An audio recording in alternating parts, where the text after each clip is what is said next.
ये है United states of America, हमारी पूरी ह्यूमन हिस्ट्री के सबसे पावरफुल एम्पायर्स में से एक। अगर हम हिस्ट्री की बाकी पावरफुल एम्पायर्स को देखें तो कोई भी एम्पायर इतनी दूर बाकी दुनिया से आइसोलेटेड नहीं थी जितना अमेरिका है, और फिर भी इसने दुनिया पर ऐसा कंट्रोल किया जैसा किसी और एम्पायर ने नहीं किया। 1890 के बाद से लेकर आज तक अमेरिका दुनिया की नंबर 1 इकोनॉमी बना हुआ है। सिर्फ 5% पॉपुलेशन शेयर होने के बावजूद ये दुनिया की लगभग 30% वेल्थ और रिसोर्सेज कंट्रोल करता है। ग्लोबल मैन्युफैक्चरिंग में इसका शेयर करीब 20% है, और मिलिट्री स्पेंडिंग की बात करें तो दुनिया की टोटल मिलिट्री एक्सपेंडिचर का लगभग 40% अकेले अमेरिका करता है। लेकिन सवाल ये है कि आखिर ऐसा पॉसिबल कैसे हुआ? इसका सबसे बड़ा सीक्रेट फैक्टर है इसकी यूनिक ज्योग्राफी। नॉर्थ अमेरिका की ज्योग्राफी इतनी गिफ्टेड है कि इट वाज ऑलमोस्ट इनेविटेबल कि यहाँ बसने वाली civilization eventually world super power बने, और इस कहानी का हीरो है इसका अनमैच्ड रिवर सिस्टम, खासकर मिसिसिपी रिवर। लेक इटास्का से शुरू होकर गल्फ ऑफ मेक्सिको में गिरने वाला ये नॉर्थ अमेरिका का दूसरा और दुनिया का चौथा सबसे लंबा दरिया है,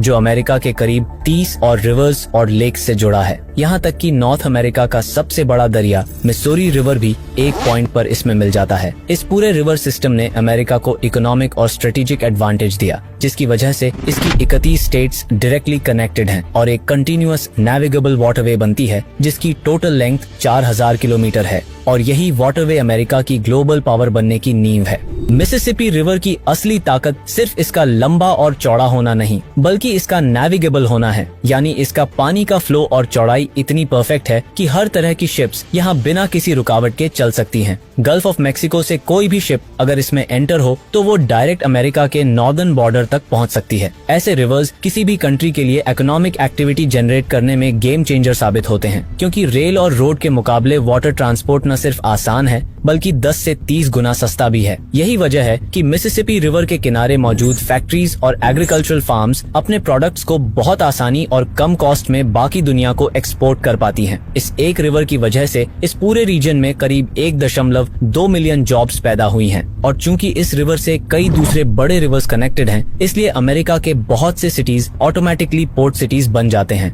जहां से माल शिप्स के जरिए ग्लोबल मार्केट तक पहुंचता है। इस अनमैच्ड रिवर सिस्टम की वजह से अमेरिका के पास दुनिया की सबसे उपजाऊ इरिगेशन लैंड भी है। वेस्ट साइड का गर्म और सूखा क्लाइमेट व्हीट प्रोडक्शन के लिए परफेक्ट है, जबकि ईस्ट साइड की ह्यूमिडिटी कॉर्न और सोयाबीन के लिए आइडियल है। इसी वजह से अमेरिका दुनिया का सबसे बड़ा कॉर्न प्रोड्यूसर, दूसरा सबसे बड़ा सोयाबीन प्रोड्यूसर और चौथा सबसे बड़ा व्हीट प्रोड्यूसर है, और इसकी 92% एग्रीकल्चरल एक्सपोर्ट सिर्फ इसी रिवर सिस्टम पर डिपेंड करती है। और इसका नतीजा ये है कि मिसिसिपी रिवर हर साल लगभग 345 अरब डॉलर की ट्रेड जनरेट करता है और करीब 630 मिलियन टन कार्गो शिप्स के जरिए गुजरता है। अगर दुनिया में कोई और रिवर इसके लेवल का है तो वो है चाइना का यांगत्से रिवर, दुनिया का तीसरा सबसे लंबा दरिया, जिस पर चाइना का 40% जीडीपी डिपेंड करता है, और जहां से हर साल 2.6 अरब टन कार्गो गुजरता है। अब आप इमेजिन कर सकते हैं कि रिवर्स किसी भी कंट्री की इकोनॉमिक पावर में कितने क्रिटिकल होते हैं, और कोई सरप्राइज नहीं कि दुनिया की पहली और दूसरी सबसे बड़ी इकोनॉमीज अपने अपने रिवर्स पर हेविली डिपेंडेंट हैं।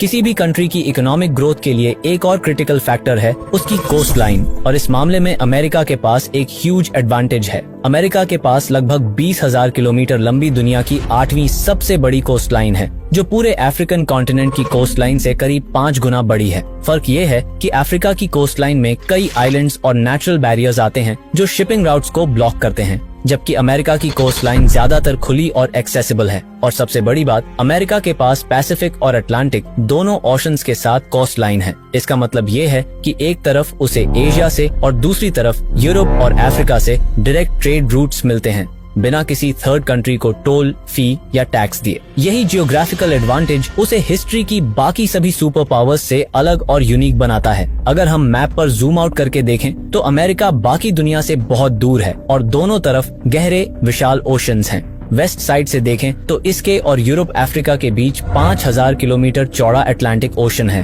और ईस्ट साइड से देखें तो इसके और एशिया के बीच लगभग 10,000 किलोमीटर का पैसिफिक ओशन है। इतनी दूरी का मतलब है कि किसी भी कंट्री के लिए अमेरिका पर डायरेक्ट अटैक करना लगभग इम्पॉसिबल रहा है। समुद्र के रास्ते अटैक करना कितना मुश्किल होता है, इसका एग्जाम्पल है 1940 का जर्मनी यूके सिनारियो, जब सेंट्रल यूरोप कॉन्कर करने के बाद भी हिटलर ने यूके पर अटैक का प्लान कैंसिल कर दिया, और वो सिर्फ इसलिए क्योंकि उसकी आर्मी 33 किलोमीटर चौड़े इंग्लिश चैनल को पार करने में कॉन्फिडेंट नहीं थी। अब सोचिए, अमेरिका तो बाकी दुनिया से हजारों किलोमीटर दूर है। यही रीजन है कि 2 सदियों से अमेरिका किसी भी फॉरेन इन्वेजन से सेफ है। हाँ, आज के समय में नॉर्थ कोरिया और रशिया जैसे कंट्रीज के पास ऐसे एडवांस्ड मिसाइल्स और वेपन सिस्टम्स हैं जो अमेरिका को टारगेट कर सकते हैं, लेकिन वो एक बिल्कुल अलग जियोपॉलिटिकल गेम है। जब अमेरिका की वीकनेस की बात हो रही है तो मिसिसिपी रिवर की एक स्ट्रेटेजिक वल्नरेबिलिटी को मेंशन करना जरूरी है, और वो है क्यूबा। असल में मिसिसिपी रिवर के जरिए आने जाने वाली सारी शिप्स पहले गल्फ ऑफ मैक्सिको में आती हैं और फिर यहाँ से अटलांटिक ओशन में निकलती हैं। इस रूट के बिल्कुल रास्ते में क्यूबा है। अगर क्यूबा किसी तरह इस पॉइंट को ब्लॉक कर दे तो ये अमेरिकन इकोनॉमी को सीधा बहुत बड़ा झटका दे सकता है। क्यूबा अपने दम पर शायद ये नहीं कर पाएगा, लेकिन अगर कोई और वर्ल्ड पावर क्यूबा को यूज करे तो हालात अलग हो सकते हैं। 1960 में ऐसा ऑलमोस्ट हो ही गया था, जब सोवियत यूनियन ने क्यूबा में न्यूक्लियर मिसाइल्स और ट्रूप्स डिप्लॉय करना शुरू कर दिए थे। यही वो क्राइसिस था जिसके बाद यूएसए ने क्यूबा में डायरेक्ट इंटरवेंशन की, उसकी गवर्नमेंट को डिस्टेबलाइज किया और फिर उस पर ऐसे सैंक्शंस लगाए जो आज 60 साल बाद भी अब तक लागू हैं। वजह साफ है, अमेरिका ये रिस्क नहीं ले सकता कि एक डेवलप्ड क्यूबा डायरेक्टली उसे थ्रेट करे या किसी ग्लोबल पावर के हाथों में खेलकर उसके वाइटल ट्रेड रूट्स को चोक कर दे, क्योंकि ऐसे सिनारियो के इकोनॉमिक रिजल्ट्स अमेरिका के लिए डिजास्टर्स होंगे। लेकिन जियोग्राफी तो बस अमेरिका के कई नेचुरल एडवांटेजेस में से एक है। अमेरिका दुनिया का सबसे बड़ा ऑयल और नेचुरल गैस प्रोड्यूसर भी है, यानी 21वीं सदी के वो दोनों एनर्जी सोर्सेज जिन पर मॉडर्न वर्ल्ड चल रही है, उन पर एब्सोल्यूट कंट्रोल। अमेरिका के पास अपने ही देश में इतने बड़े एनर्जी रिजर्व्स हैं कि उसे अपनी एनर्जी नीड्स के लिए किसी फॉरेन कंट्री पर डिपेंड नहीं रहना पड़ता। ओपेक कंट्रीज अगर मिलकर भी अमेरिका का बॉयकॉट कर दें तो भी इसे खास फर्क नहीं पड़ेगा, क्योंकि इसकी 90% गैस और ऑयल नीड्स डोमेस्टिक प्रोडक्शन या फिर कनाडा से इंपोर्ट से पूरी हो जाती हैं। एनर्जी के साथ साथ फूड सिक्योरिटी में भी ये कंट्री बेहद सेल्फ सफिशिएंट है। इतना व्हीट, कॉर्न और सोयाबीन प्रोड्यूस करता है कि पिछले 100 साल में इसे कभी फूड शॉर्टेज का सामना नहीं करना पड़ा। इसके अलावा अमेरिका दुनिया के 5वें सबसे बड़े गोल्ड रिजर्व्स और चौथे सबसे बड़े आयरन और रिजर्व्स का मालिक है।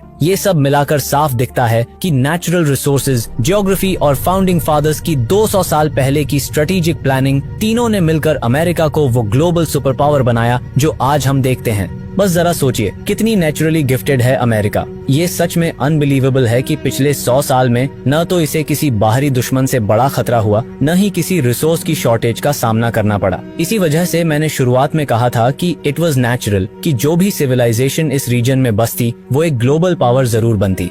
हाँ, सोसाइटल और कल्चरल लेवल पर अमेरिका के हालात परफेक्ट नहीं हैं। वायलेंस, ड्रग्स, रेसिज्म और अनएम्प्लॉयमेंट जैसी प्रॉब्लम्स लगातार बढ़ रही हैं, लेकिन इकोनॉमिक लेवल पर अमेरिका के पास अभी भी लंबा रास्ता तय करने की क्षमता है। वजह साफ है, 200 साल पहले इसकी लीडरशिप ने जो जियोपॉलिटिकल और इकोनॉमिक हेड स्टार्ट इसे दिया, उसे रिवर्स करना आसान नहीं है। और फिर जियोग्राफिक एडवांटेजेस की बात करें तो जो स्ट्रेटेजिक पोजीशन और नेचुरल रिसोर्सेज अमेरिका के पास हैं, वैसी कॉम्बिनेशन शायद ही दुनिया में किसी और कंट्री को हासिल हो। अगर आपको यह वीडियो इन्फॉर्मेटिव लगा और आपने कुछ नया सीखा तो प्लीज वीडियो को लाइक करें, इससे हमारे चैनल को हेल्प मिलती है। और अगर आप ऐसे ही कॉम्प्लेक्स टॉपिक्स पर डीप एनालिसिस चाहते हैं तो चैनल को सब्सक्राइब करना न भूलें।